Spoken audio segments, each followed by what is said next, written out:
Cops of Reddit. What's the creepiest thing you've found during a house search? Former Leah with 2 stories. Got dispatched to a call. Daughter has tried to reach her elderly mom and can't make contact. These usually end badly. Made location at the house and received written authorization from daughter to make forced entry at the front door. Asked the daughter to wait by the squad car and had fire department spread the door frame open.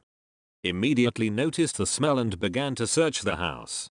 Found the mom in the kitchen laying on open door of the oven. Half of her face and hair were burnt off and the oven was still on cooking her. Apparently, we found out from the daughter, the mother used the oven for heat and had a heart attack and fell on the oven door. Best thing I can say, it looked like Harvey Dent from the Nolan Batman film.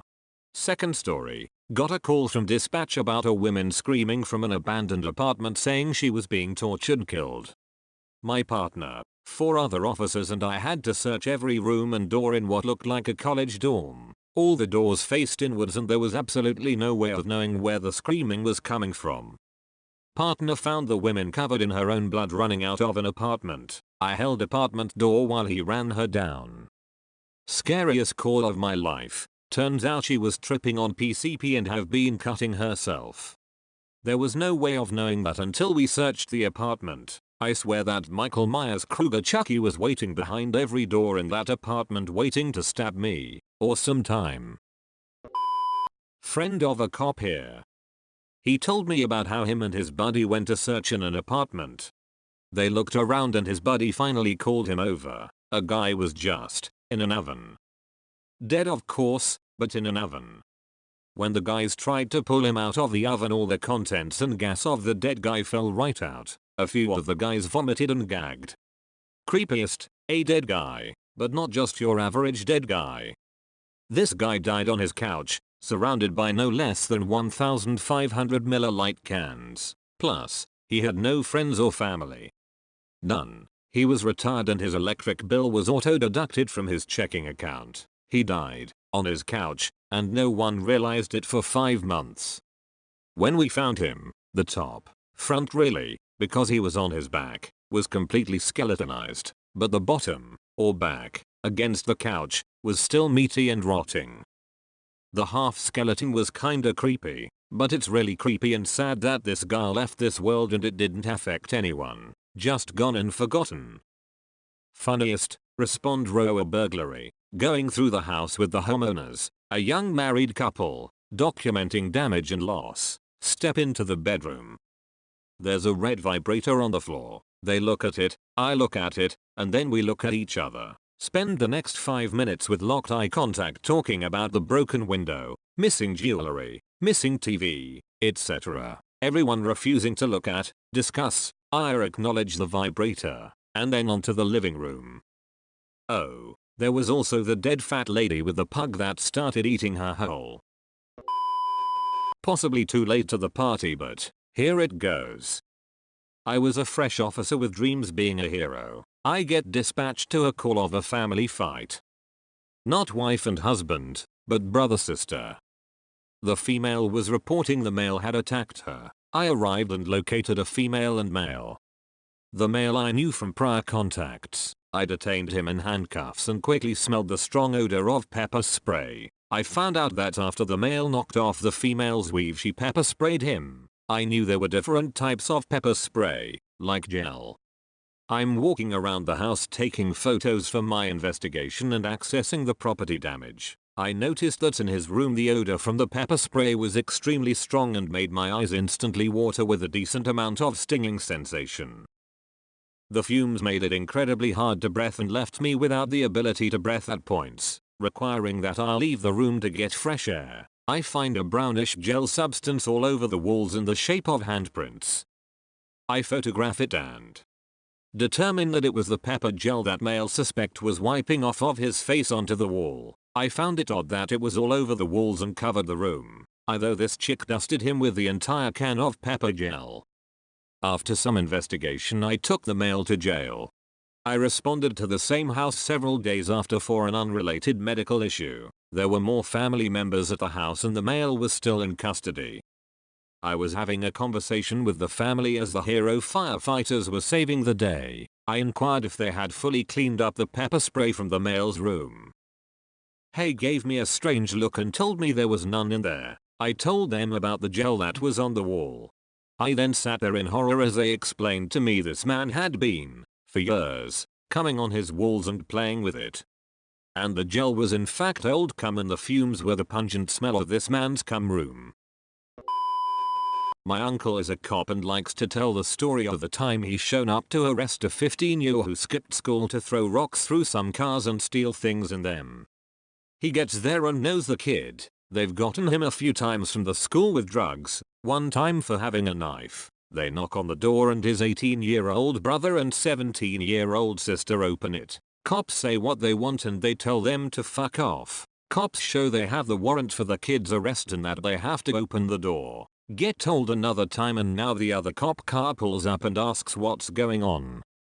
Uncle said they might have to force their way in and break the chain. 18-year shithead says he's got a gun. About 3 seconds later the door is broken. 18-year-old shithead is tasked. 17-year is screaming for the brother who's wanted to book it.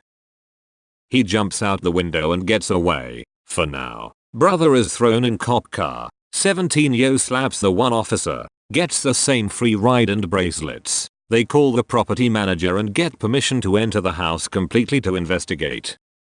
The second floor reeks. Worst smell they've ever smelled. They get upstairs and it just gets worse and worse. They open the door and find a long rotten body surrounded by needles and other drug shit. They leave and call it in. Uncle said later it came out that their grandmother died of an overdose. The mother was in jail for stabbing a ups guy, and the kids never reported the grandmother was dead so they could keep cashing her social security checks. She was dead for about a year. Other than that, his best creepy stories were a guy who tortures and killed animals by feeding them to other animals, not mouse to snake, think more cat to dog, or waay to large rabbits to a starved snapping turtle. He also nailed several live rodents and cats to a board in the basement where he'd photograph them, and the other is a drug dealer who killed a guy and tried to put him through a meat grinder and feed his pit bull. A cop I know, his first day on the job he goes to a suicide call. Shotgun in a chair, pulled the trigger with his toe. There were like white things stuck in the wall and on the floor. He didn't know what they were. Yup, teeth.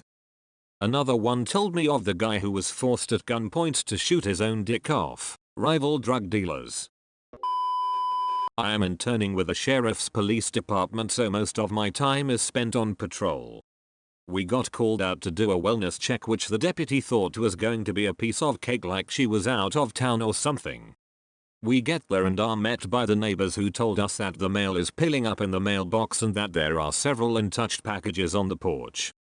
Okay, so we go up the house and the front door is unsecured. So we crack open the door a couple of inches and the deputy calls inside, but the door won't move anymore. The house was one of those split houses where the stairs meet at the front door and the upstairs and downstairs are offset, so we concluded that there might be stuff behind the door. It's about this time that the deputy tells me that she is a known hoarder and that could be why the door was stuck. He also mentions that if we see flies on the inside of the windows, she is most likely inside and deceased. As we walk around the side of the house we notice a lot of flies on the windows. The back door was locked and as we looked in we noticed bags on bags of garbage, diapers and misc shit all over the place.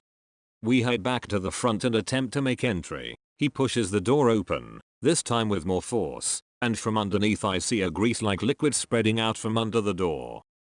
The deputy stops, closes the door and calmly tells me that the lady was indeed dead and wedged behind the door. From the dates of the packages we concluded that she had been gone about 2 months. Once we did make entry into the house I was allowed inside. After 2 months she didn't even look like a human corpse. Her skin and body had sagged and melted to the floor, and her face was all black and had been eaten to the bone by maggots. I'll never forget the smell when the coroners moved her and she popped. It was like a physical presence. Whatever those people get paid to deal with that shit, it's not enough. The thing that really got to me though, was wondering if she had fallen down the stairs and died there, or if she fell and was unable to move and waited for help that would never come. Super late to this but I'll post anyway.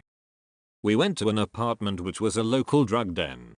A female we knew called and said the male renter had been assaulted and she had run. We got there and the door was bolted shut. I kicked the door over and over again and it wouldn't open. What I found out later is the dope team had done a search warrant on the apartment a couple weeks earlier and afterward the tenants had reinforced the door jamb with a metal plate. It took me a total of 22 times kicking the door before I broke the deadbolt in half, which flew across the room and hit the wall. We made entry, guns drawn, and started clearing the apartment. This place was the kind of spooky I have only seen in places where a lot of meth is done.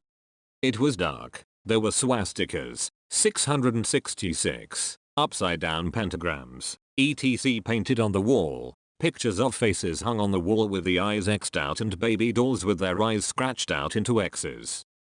As we cleared the first room we started seeing the blood, first on the bed, then a trail on the floor leading into the back room. The layout was weird, one main room, then a back room which was more of a hallway and a bathroom at the end of that hall. We followed the trail of blood down the hall to the bathroom door. In front of the door was the renter's dog, which was shaking uncontrollably and pissing all over the floor, scared out of its mind. As we got closer the dog got really aggressive because it was scared. I made my way around the dog and entered the bathroom, where I found the renter hunched over in the shower, bleeding from his face, holding his cheeks with his hands.